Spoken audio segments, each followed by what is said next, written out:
ABC Listen. Podcasts, radio, news, music and more. What happens when medicine is sold like a makeover? Their marketing is very good. Clinics with 5-star reviews selling miracle cures. I left that place thinking I found myself a solution. But it's your body that pays the price. I had one cheek higher than the other, one cheek further out from my nose. Before and after, a new series on how medical hype spreads online, who profits and who pays. Search for Background Briefing on the ABC Listen app or wherever you get your podcasts.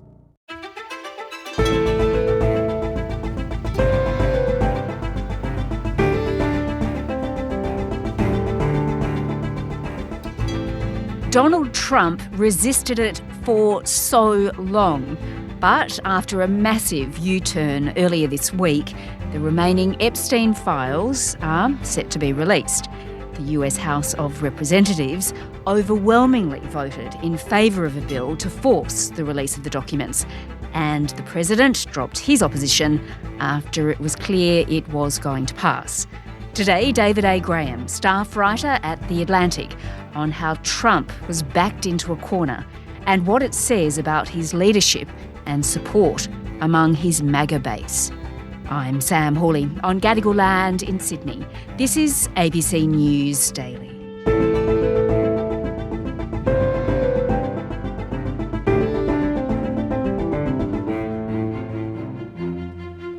The US House of Representatives has passed legislation calling for the release of documents relating to the investigation of the late convicted sex offender Jeffrey Epstein. The yeas are 427, the nays are 1. The bill is passed. David, that's what you call a unanimous vote, right?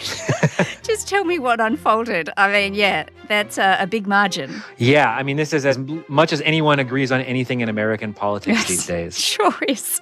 And it's such a shift from, just a few days ago when we expected it to be very close. Yeah, so it was 427 to 1. You better tell me who the one was who doesn't want the Epstein files released. So that is a representative from Louisiana named Clay Higgins. He is a particularly outspoken Trump supporter and a colorful character, and I think this is keeping with his reputation. Now, seated in the House gallery as this vote was taking place were survivors of Jeffrey Epstein. Now, Democrats turned and applauded them once the vote had been completed. And there were victims gathered outside the Capitol too. It is time to take the honest, moral ground and support the release of these files, not to weaponize pieces of the files against random political enemies that did nothing wrong, but to understand who Epstein's friends were, who covered for him, what financial institutions allowed his trafficking to continue, who knew what he was doing, but was too much of a coward to do anything about it.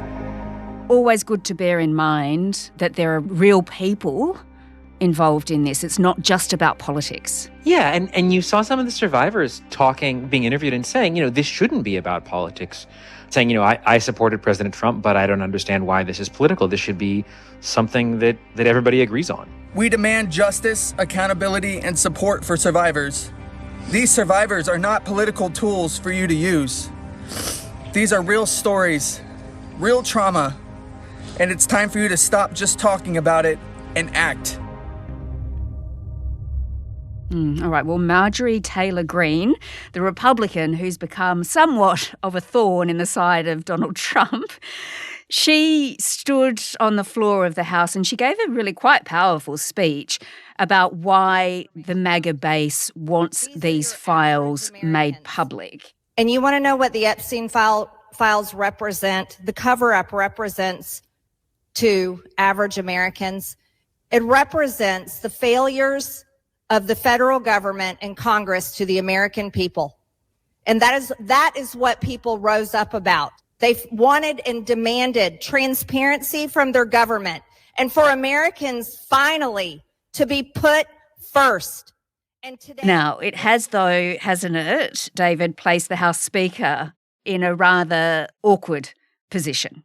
because he really has been fighting against the release of these documents. That's right. I think Trump has kind of hung a lot of his supporters out to dry by demanding for the last few months that they oppose this and that they stand up behind him, only for him to turn on a dime and announce that he supports the release. And so now they're going to have to answer for why they opposed this for so long, which is a point that Thomas Massie, the Republican who was leading this effort, has made. Someday Donald Trump will be gone and you'll have to answer for how you voted here. In 2030, he's not going to be the president, and you will have voted to protect pedophiles if you don't vote to release these files, and the president can't protect you then. The record of this vote will last longer than Donald Trump's presidency. Well, while this was all underway, Donald Trump was actually taking questions from the press in the Oval Office after a meeting with the Saudi Crown Prince.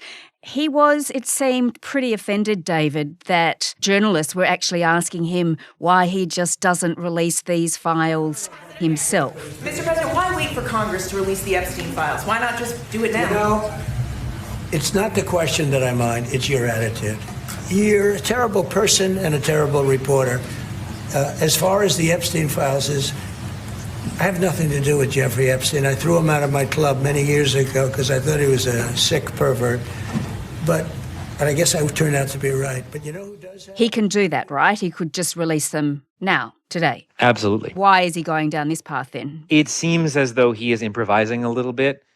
I think this is a way for him to say, I supported the vote and the vote won, instead of saying the House was going to vote against me and so I gave in. But it's really only a fig leaf. Yeah, all right. So when do you expect that we'll actually lay eyes on these documents? Nobody knows. Okay.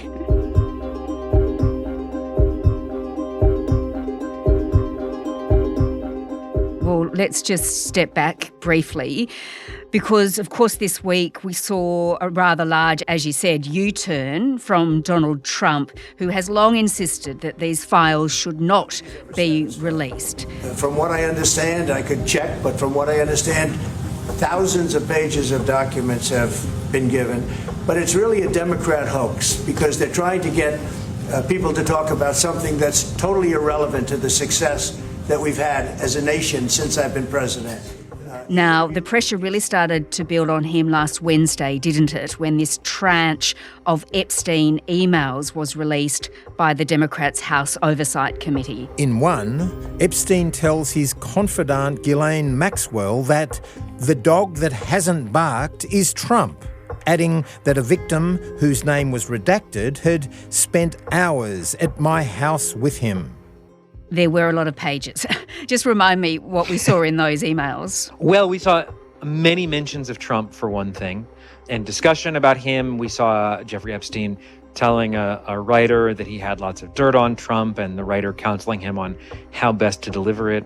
And then we also saw communication between Epstein and a lot of prominent figures, Republicans and Democrats, people in academia and business. And just a vision of how many people were continuing to keep up warm social relations with him well after he had been convicted as a pedophile. And in one of them, Jeffrey Epstein wrote that President Trump had spent hours at my house. But just to point out, there's no smoking gun, if you like, in these emails. There's no proof that he did anything particularly wrong, as his spokeswoman, Carolyn Leavitt, pointed out after the release of them. These emails prove absolutely nothing other than the fact that President Trump did nothing wrong. And what President Trump has always said is that he was from Palm Beach, and so was Jeffrey Epstein. Jeffrey Epstein was a member at Mar-a-Lago until President Trump kicked him out because Jeffrey Epstein was a pedophile and he was a creep. I think this mostly serves as a reminder and adds more smoke instead of fire. I mean, right. We know that Trump was close to Epstein. We know that Trump said as far back as 2003 that Jeffrey Epstein likes women, especially on the young side. There's all these things that put him close to them, but we don't have anything of Trump saying that he was aware of it. We don't have any hard evidence of saying he was aware of it, just a lot of circumstantial material.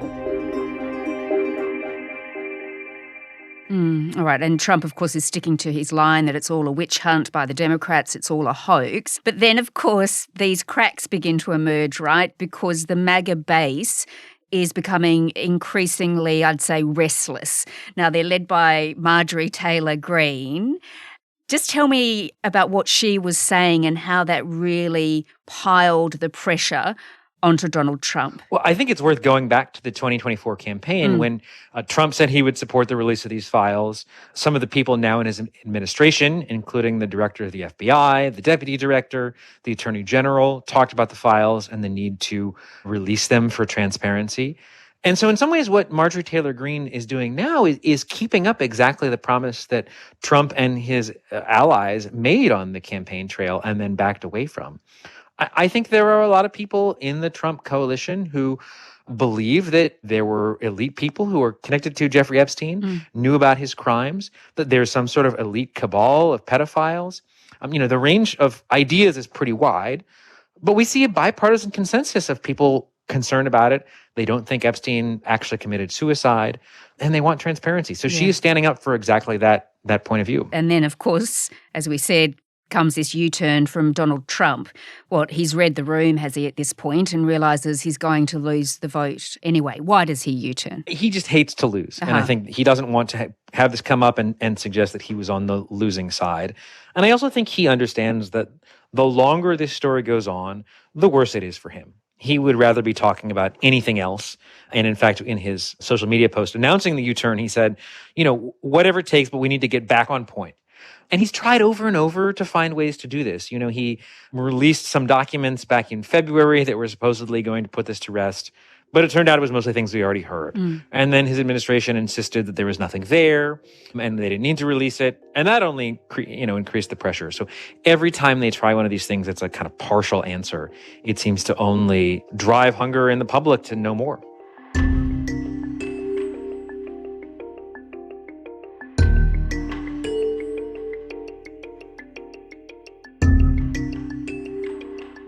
Well, David, let's consider then what this all perhaps says about Trump's grip on power and whether there could be anything in these documents that would damage him.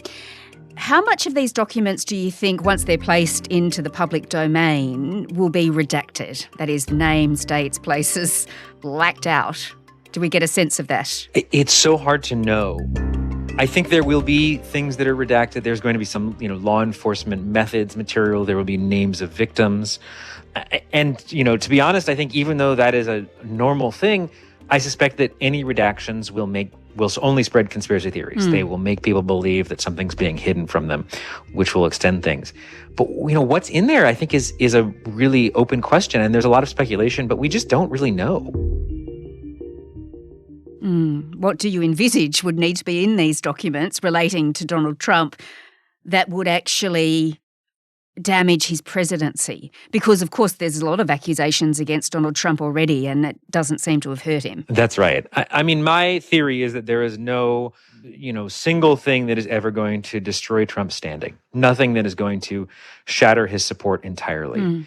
There are 35 to 40% of Americans who seem ready to support him no matter what.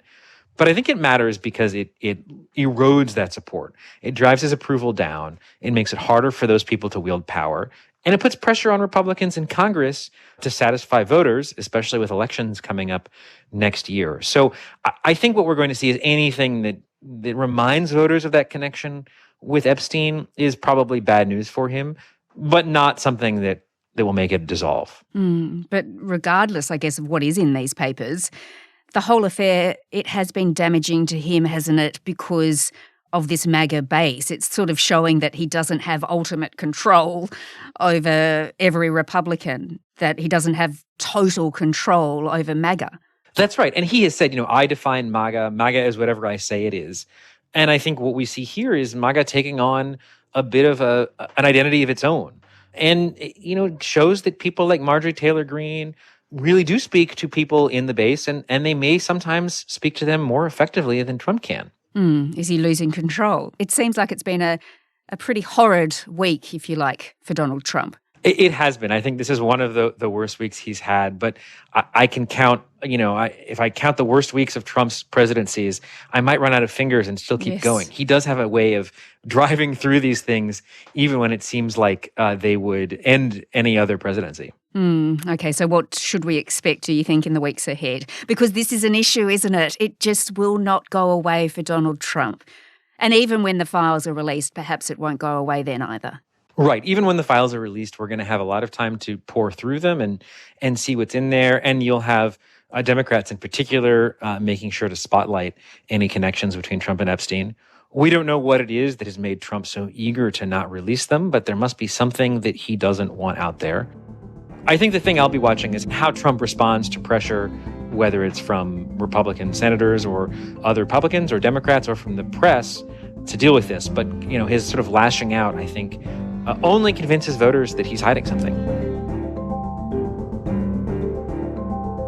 David A. Graham is a staff writer at The Atlantic. This episode was produced by Sydney Peed. Audio production by Sam Dunn. Our supervising producer is David Cody. I'm Sam Hawley. Thanks for listening.